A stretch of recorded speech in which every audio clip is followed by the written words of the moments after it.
walaalo waan ku baryaa khayr allah ku siiyo iigu dadaal codkaaga wax ku helo ilaahay wax laga hela codkaaga wax ku helo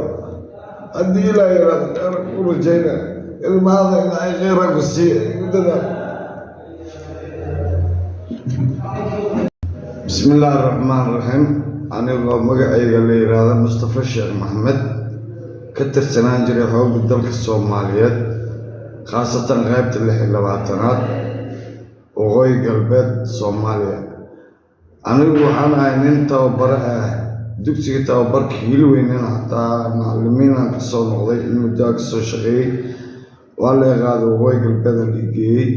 وحبادنا زوجي أيضا كصوماليا لشتو شغي واجي إلا عبد الله يوسف أيضا كنا حجري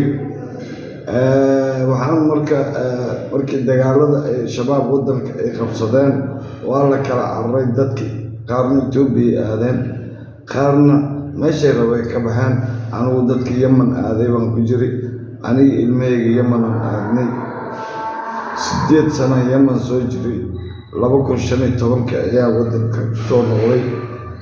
haddaan soo noqdayna meeshii aan rabay in ciidamada xoogga dalka Soomaaliyeed aan ku beero xafiis walba aan tago ciidanka laga qoraayo ama laga xukumo wax taageerana waa kuwa ciidamadu ay u soo dhaweyn waayeen dhibban weyn ayaan ahay wadankaygaan dhibban u ahay waana u soo halgamay oo u soo dagaalamay dhib badan oo u soo maray ilaa Cabdullaahi Yuusuf aan ku yiri marka walaalow madaxweynaha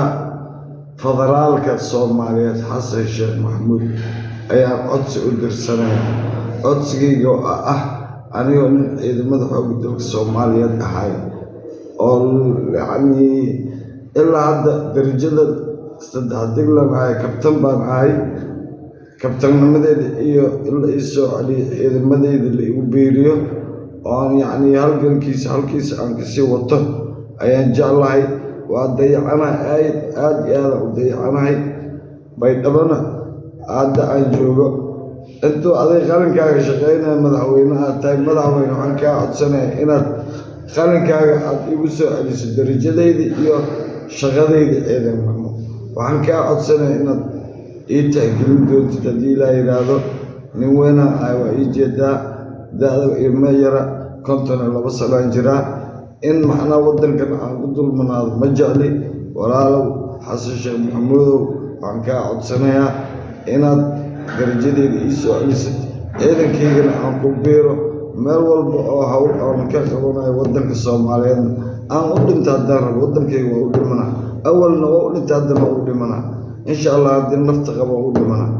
marka waxaan kaa codsanaa walaalow inaad darajadeyda ii soo celisid darajada ii soo celisid oo ciidanka igu soo laangaraysid ama waxaan joogaa gobolka Baay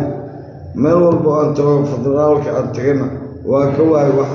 naxariista soo dhaweyn oo yacni ciidamada la igu beerinayo marka waxaan codsigaasaan wataa waxaan kaa baryaa ilaa si degdeg igu soo jawaabto haddii ilaahay yiraahdo asalaamu calaykum